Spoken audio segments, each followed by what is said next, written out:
औज़ुबिल्लाहिमिनश्शैतानिर्रजीम बिस्मिल्लाहिर्रहमानिर्रहीम रब्बी यस्सिर वला तुअस्सिर वतम्मिम बिल खैर व बिका नस्तईन आमीन या इलाही आमीन रब्बी ज़िदनी इल्मा रब्बी ज़िदनी इल्मा रब्बी ज़िदनी इल्मा।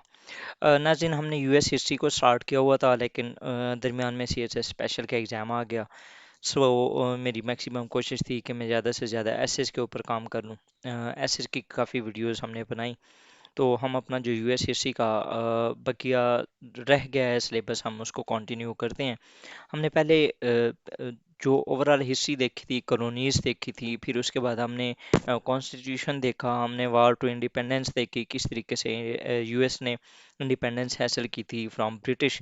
उसके बाद फिर हमने प्रेसिडेंट स्टार्ट किए हुए थे। हमने पहले वाशिंगटन को देखा, फिर जॉन एडम को देखा, उनके तीसरे प्रेसिडेंट जॉन थॉमस जेफरसन को भी देखा। अब हम फर्दर जो है वो जेम्स मेडिसन के ऊपर आते हैं, ये उनके फोर्थ प्रेसिडेंट थे। तो James Madison was the last federal president and the founding father of America. ये मतलब कि जो अमेरिका के फाउंडिंग फादर्स थे उनके अंदर थे।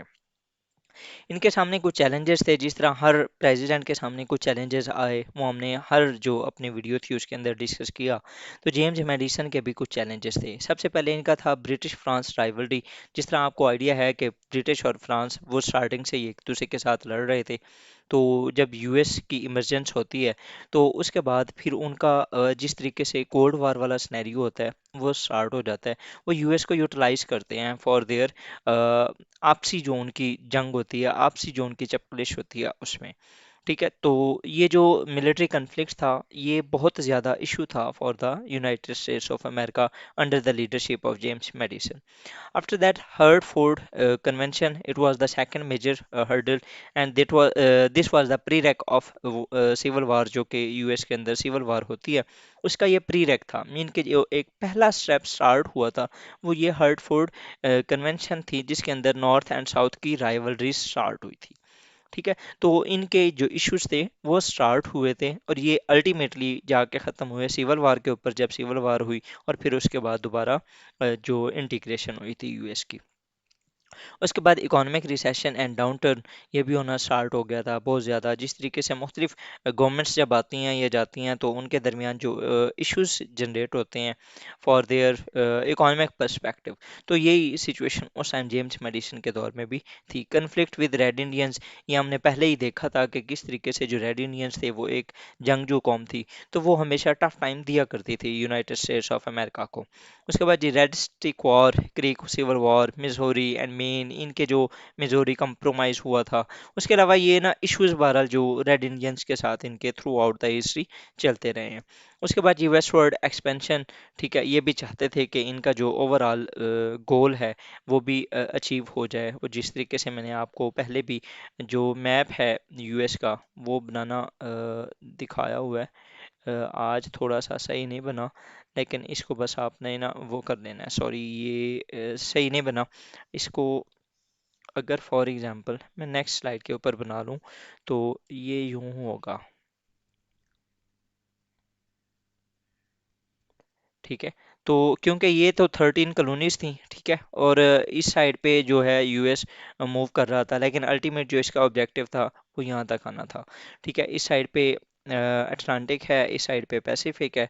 ठीक है, तो इन्होंने ना ये जो अटलांटिक और पैसिफिक के दरमियान का जितना भी एरिया था इसको इन्होंने कवर करना था, ये इनका ऑब्जेक्टिव था। तो ये सारे चैलेंजेस थे जो कि जेम्स मैडिसन के पास थे। अगर इसका बैकग्राउंड देखा जाए, जब ये आए तो उनके अंदर नेपोलियन ने कुछ डिसाइड किया उस टाइम ना। ये आप स्लाइड पढ़ लीजिएगा, इसके अंदर जो लिखा हुआ है वो मैं आपको बता देता हूँ।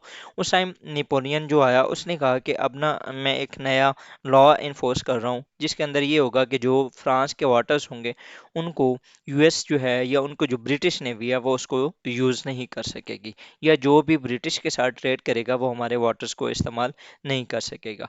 तो फ्रांस के इस ऑर्डर की रिटालिएशन के अंदर जो ब्रिटिश था उसने भी ऑर्डर्स दे दिए कि जो ब्रिटिश वाटर्स हैं उनको भी कोई ऐसा जो कंट्री है वो इस्तेमाल नहीं कर सकेगा जो कि फ्रांस के साथ ट्रेड करना चाहेगा। तो ये इनकी आपस की कम्युनिकेशंस की वजह से, आपस की चपकलिश की वजह से, जो यूएस जो था वो दोनों के साथ ट्रेड करता था, तो इसकी दोनों के साथ ना ट्रेड जो थी वो बंद हो गई। तो फिर यूएस ने क्या किया, उसने एम्बार्गो एक्ट लॉन्च किया इन 1807, एंड इसने कहा कि the US will not trade any European country and its exports decreased from $108 million to just $20 million. ये जो मैंने इकोनॉमिक रिसेशन की बात की थी उसकी एक मेजर रीज़न ये भी बनी थी कि ये जो एक एम्बार्गो एक्ट लग गया था। ठीक है, अब मेडिसन ने इस जो इश्यूज थे इनको किस तरीके से रिजॉल्व किया। उन्होंने सबसे पहले ना एक एक्ट लॉन्च किया, नो इंटरकोर्स एक्ट। इसके मुताबिक US can trade with all except the UK and France. ठीक है, क्योंकि उन्होंने कहा कि अब हम, ब्रिटिश ने कहा हमारे वाटर्स को कोई नहीं यूज़ करे जब फ्रांस के साथ करेगा, तो फ्रांस ने कहा कि हमारे वाटर्स कोई नहीं यूज़ करे जो ब्रिटिश के साथ करेगा। तो इसने कहा कि मैं दोनों से ट्रेड नहीं करता। तो जब दोनों से ट्रेड नहीं करता इसका मतलब है वो दोनों के वाटर्स यूज़ कर सकता है फॉर द अदर वर्ल्ड। ठीक है, जो दूसरी दुनिया थी उनको उनके साथ ट्रेड करने के लिए वो उनके वाटर्स को यूज़ कर सकता था। तो ये एक बहुत अच्छा उसका मूव था। उसके बाद ये मैकन्स बिल था, उसने ये कहा कि the USA will and the embargo with UK France if they respect the US neutrality. France accepted and the UK isolated. इसमें यह था कि जो बिकॉज उन दोनों ने अपने अपने एक्ट्स जो थे या वो जो उनके वाटर्स के जो ब्लॉकेज था वो उन्होंने लॉन्च की। तो यूएस ने एक दरमियान में एक नया मूव निकाला, वो ये था कि उसने कहा कि हम जो अपना एम्बार्गो एक्ट है जो कि 1807 के अंदर यूएस ने लगाया था उसको ख़त्म कर देंगे अगर जो फ्रांस और ब्रिटिश है वो हमारी न्यूट्रलिटी को एक्सेप्ट कर लेते हैं। मतलब कि उसने तो वैसे ही कहा था कि मैं न्यूट्रल रहूंगा आप दोनों की जंगों में। ठीक है, लेकिन अगर फॉर एग्जांपल आप मेरी इस न्यूट्रलिटी को एक्सेप्ट करते हैं तो फिर क्या होगा कि हम आपके साथ ट्रेड भी स्टार्ट कर देंगे। तो फ्रांस ने इस जो मैकन्स बिल था उसको एग्री कर लिया, जबकि यूके ने ना किया, जिसकी वजह से यूके को बहुत ज़्यादा नुकसान भी हुआ था। तो ये था जेम्स मेडिसन का। इसके बाद इनकी ना इसी इरा के अंदर ही ना वार स्टार्ट हो गई थी, वार ऑफ 1812, 1812 की जो वार थी। तो जो फर्दर इनका जो इरा था वो हम इंशाल्लाह ताला अपनी नेक्स्ट वीडियो के अंदर करेंगे डिस्कस, जिसके अंदर वार ऑफ 1812 है, 1812 की जंग थी और उसके काजेज क्या थे, और ये इसी प्रेसिडेंट के इरा के अंदर ही वो हुई थी। उसको हम इंशाल्लाह अपनी नेक्स्ट वीडियो में देखते हैं। टिल देन जी, थैंक यू, अल्लाह हाफिज़।